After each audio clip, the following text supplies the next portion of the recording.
All right, back into our Stage 2 series. We're going to be focusing on something that's actually seems simple, but it's actually hard. Working with the negative view of self, especially when there's trauma sitting nearby and attachment injuries. Welcome to the Leading Edge in Emotionally Focused Therapy with your hosts, Dr. James Hawkins and Dr. Ryan Rana. EFT is a dynamic model that humbles even the most seasoned therapists. Together, we want to come alongside you as you continually push the leading edge of your understanding and application of this wonderful model developed by Dr. Sue Johnson. Hello, everyone. Thank you for listening to The Leading Edge again. It's good to be back with you. It is. And I think, we're going to get back into our Stage 2 series. And today we're going to be we've talked about bridging into Stage 2. We've talked about, setting the scene, really, of getting into these vulnerable moments and spaces. But then today we're just going to kind of hone in some more on working with the negative view of self. It is not an easy thing. Remember, this is the place that we're saying in EFT. I would like to hear you on Ryan on this.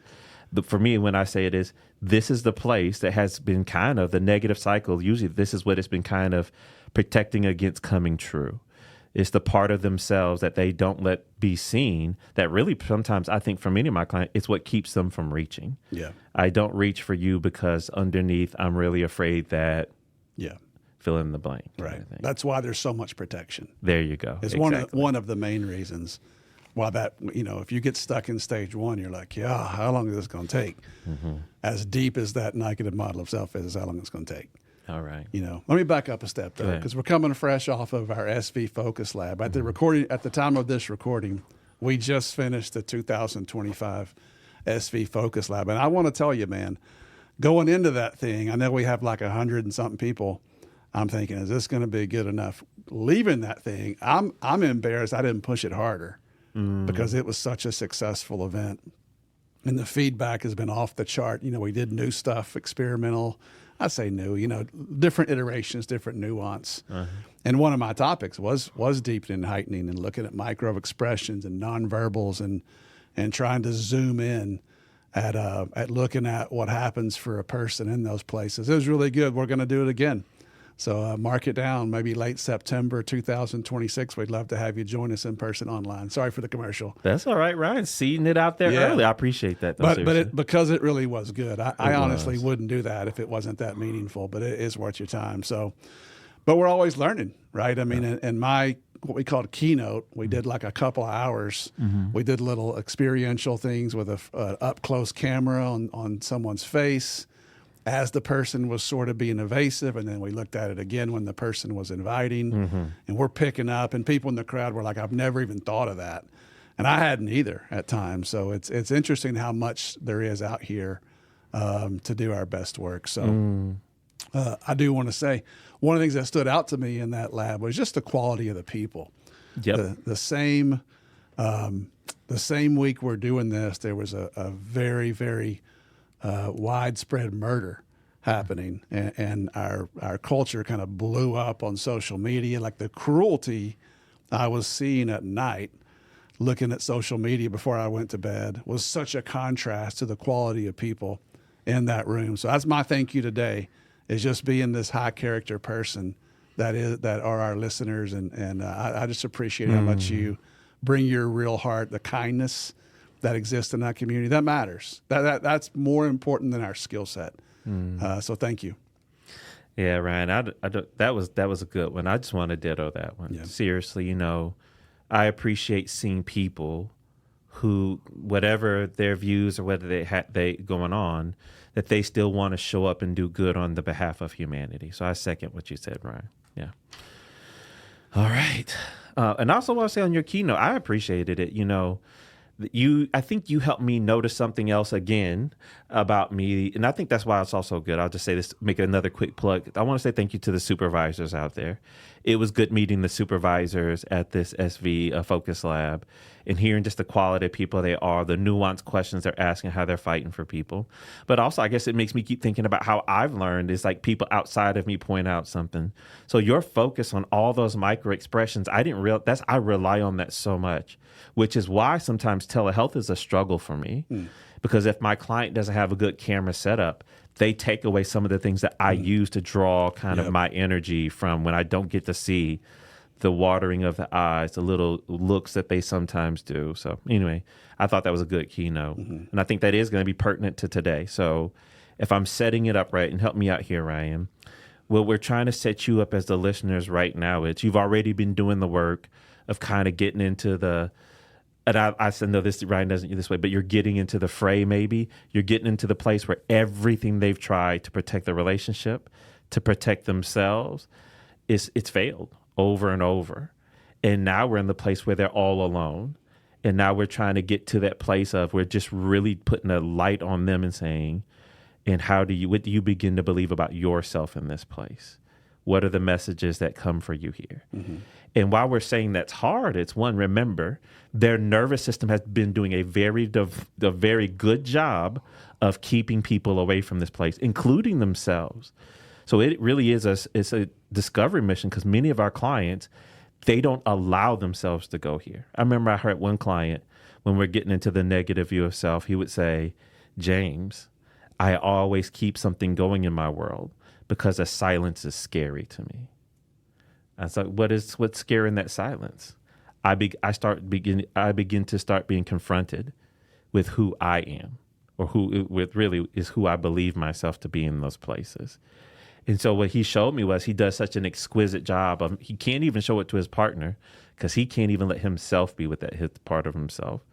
So there's that part. There's all the shame and all the kind of the feared criticism and rejection from their partner. So what would you say, Ryan, makes this also difficult or hard from your perspective about working with the negative view of self? Several things. I like what you and I talked about a little bit last time. I don't think it's a bad thing to repeat. Because people say negative view of self, that's a stage 2 task, and that is correct. But it's always there. Yeah. In fact, it's one of the major players in stage 1. The difference is it's so protected. It's so hidden in stage 1 in most cases. Or when it comes out, it functions like this exit, which we call reactive shame, disembodied shame, or stage 1 shame. Jim Furrow would say that's not even really shame. But anyway, whatever that thing is, in stage 1, it's so chaotic. But it's a major player in stage 1. Like we said, that deadly attachment message functions, that negative model of self functions as this incredibly tender raw spot, so that when the cycle activates, when the partner goes into their protective strategy, it jumps all over this negative view of self. The difference is it tends to come out as either avoidance or blame in stage 1, which is why we don't try to camp on it so much, because it actually exacerbates the cycle.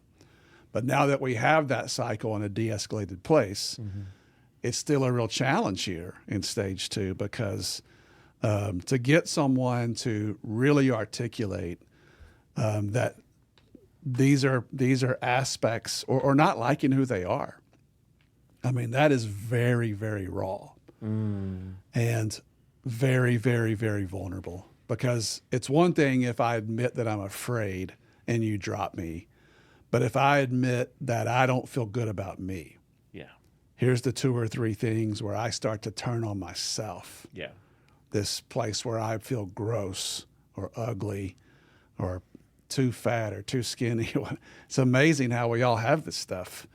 And if you drop me here, it feels suicidal, right? And so that's a lot to ask. This is more than just vulnerability. This is a true sharing of self, like sharing of the soul.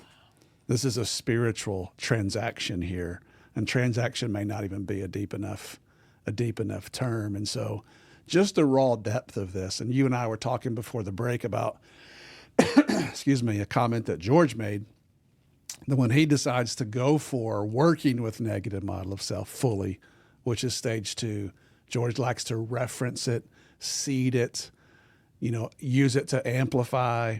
Negative model of self is one way to get to primary emotion in stage 1, which is confusing for people. But in stage 2, when it's time to camp, he talks about when he's going for that, he doesn't do a lot of emotion words in his enactments, which I completely agree with. Other people might disagree with that, and that's okay too. This is art at this point. But it's really, really hard to get to. And you start trying to have people turn and talk about all kinds of different emotions, you can miss this. And I know that was Gail's critique last year, saying, look, I'm seeing videos and it's just the same video twice, right? So we're getting into the live emotion and we're passing it over and we're just calling stage two for no apparent reason. And this is your big, one of your biggest markers that we're really in stage 2 is when was in your enactment, when you're no longer saying, here's how I feel, but rather here's who I am in my worst day. Here's the voice that says the worst thing about me, and honestly, I believe it. Well, wait, that was a good clarifying. So in stage 2, it's not just how you feel, but this is who I am. Yeah. That even helps with an enactment right there to get clear. Yes. It's not that I feel alone and scared. It's that I believe I'm not enough. Yes. Whew. That's restructuring, you see.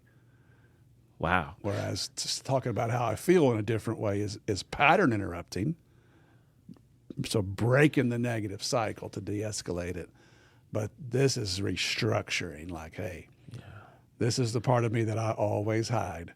And now you're the only person in the world who gets to be invited to this deep part of the closet that we all have. And now we're about to go to break, but y'all, that's a good nugget. If you're a supervisor listening and you're saying, like, how do I know if it's a stage 2? One, of course, there is a depth of experience, but we do want to hopefully see some type of enactment that as Gail is in her wisdom, of course, is right. It's not just, I'm afraid. It's literally, not only am I afraid, but I'm also afraid that I am unlovable or I'm too much or I'm a monster. That's good. That's good clarification. All right. We're going to get ready to take a quick break. Yeah, as I mentioned before, there's a great resource in Northwest Arkansas for EFT intensives. And let me say, there's great intensives all over the world. I got dear friends doing great intensives, Tennessee, Utah, Nevada, other places. They're all really great. I do think there's something unique happening in Northwest Arkansas with people doing EFT as co-therapists. So it's like attachment on steroids, right? So even the attachment between the therapist and between the couple, it creates this unique dynamic. I've had a chance to send a few of my clients to these folks, and I get glowing results off the charts. And so these are all very experienced EFTers who really want to do this. A lot of them want to do this full time. So they get practiced, and they talk about how they'll literally bring one person up to lead an EFT moment while the other person sits back and observes and pays attention to their body. Then they'll switch back. One person will start to do, your organization work. The other person will kind of tap the chair, and they'll go deep. And it's just this beautiful systemic attachment interaction. So I can't recommend this highly enough. If you're interested for yourself or your clients, the email to get information is intensives@thejoshuacenter.com. Intensives@thejoshuacenter.com in Northwest Arkansas. All right, back in. That was a good clarifying nugget. Once again, for supervisors or for you as a therapist, when you're sitting there, you say, like, is this stage 2? You just need to ask yourself, did I do more than just pass emotion? Did I pass that vulnerable, negative view of self about what they fear in themselves, why they don't allow themselves to be seen in this place? That's one scene. Tell me if I'm.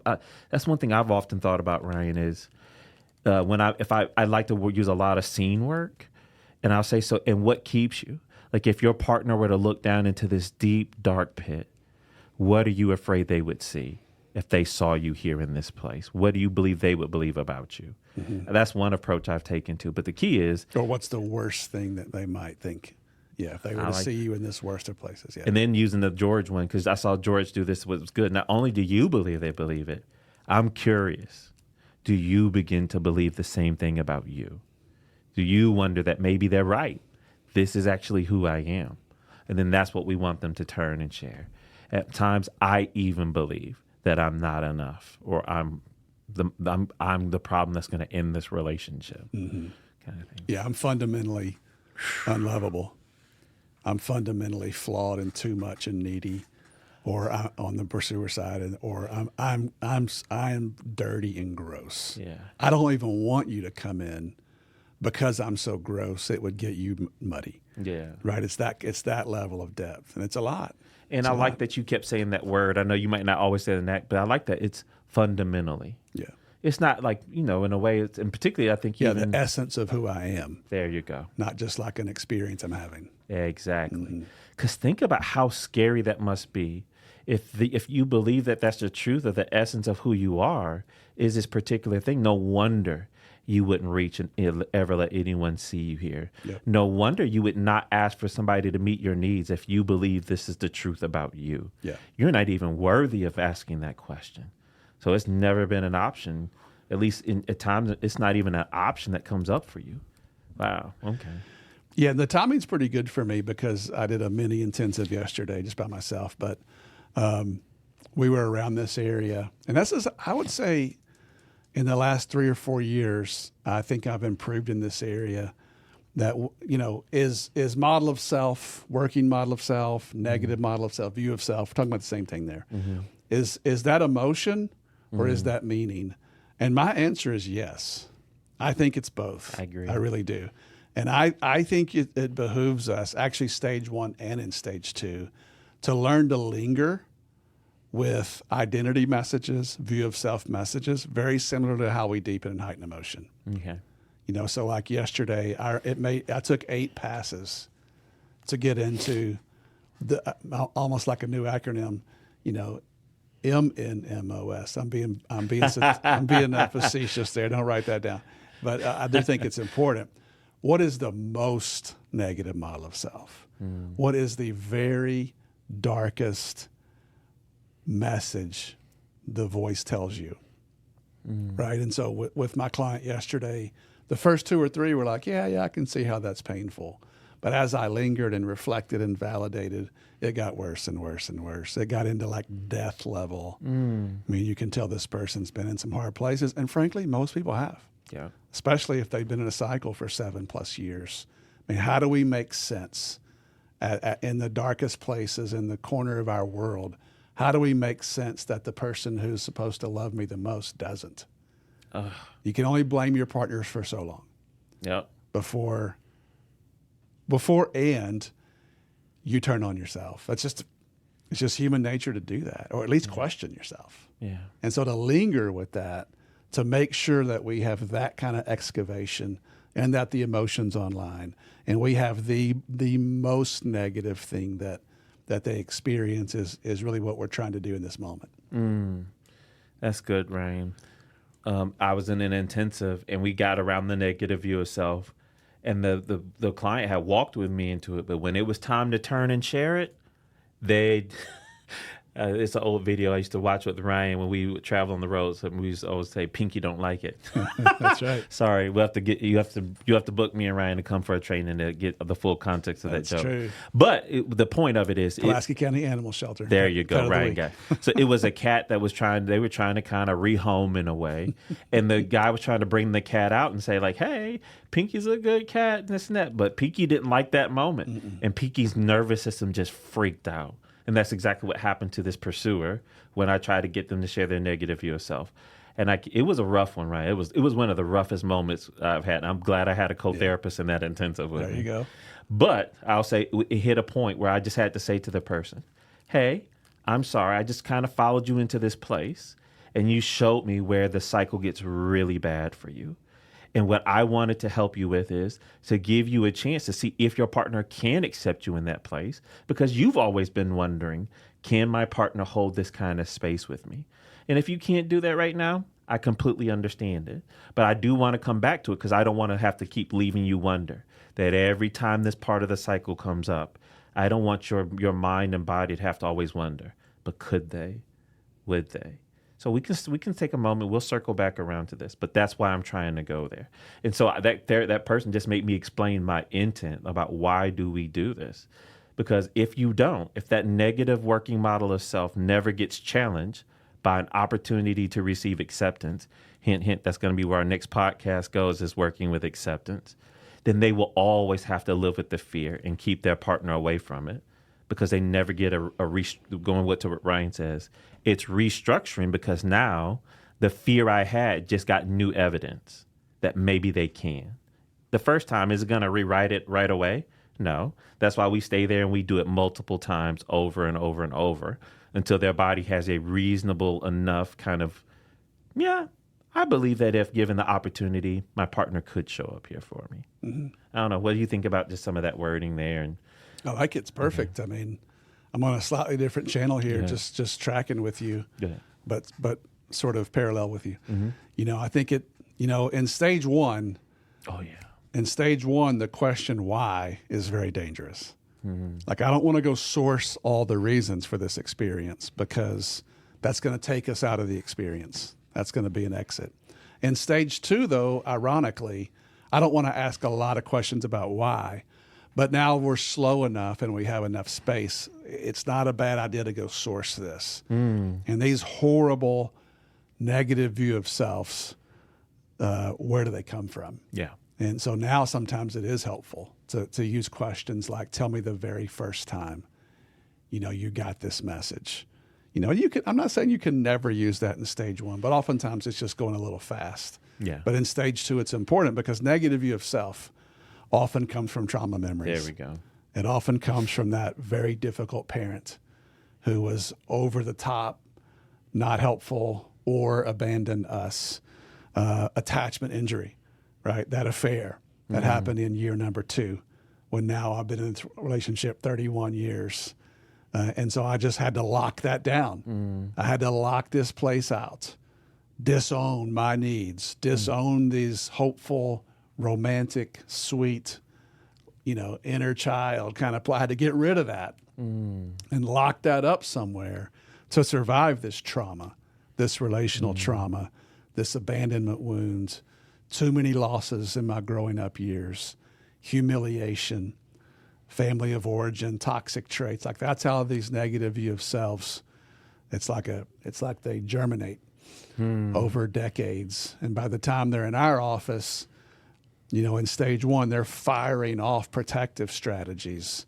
And now we're finally able to go open that door with our love and compassion, and hopefully a partner who's more available. But it's a serious business. Yeah. So I see some people who are trying to rush couples into stage two, and I'm like, what are you doing? Like, no. That doesn't work like that. Just because you want them to be there doesn't mean that they're there. Mm-hmm. And this is kind of the depth that we're going for.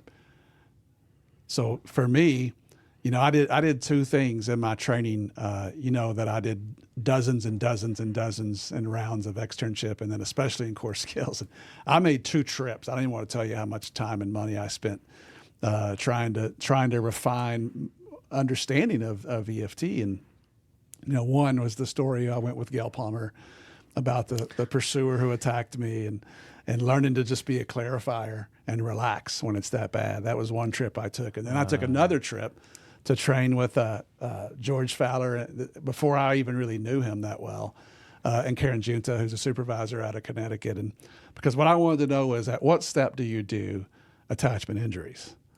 Right? Where does that fit on the map exactly? And as you might know, it doesn't exactly have a step that it goes with. That's right. You got to handle it when it comes up. If it comes up in stage 1, we're mostly trying to stabilize it. Mm-hmm. But this would be an ideal time.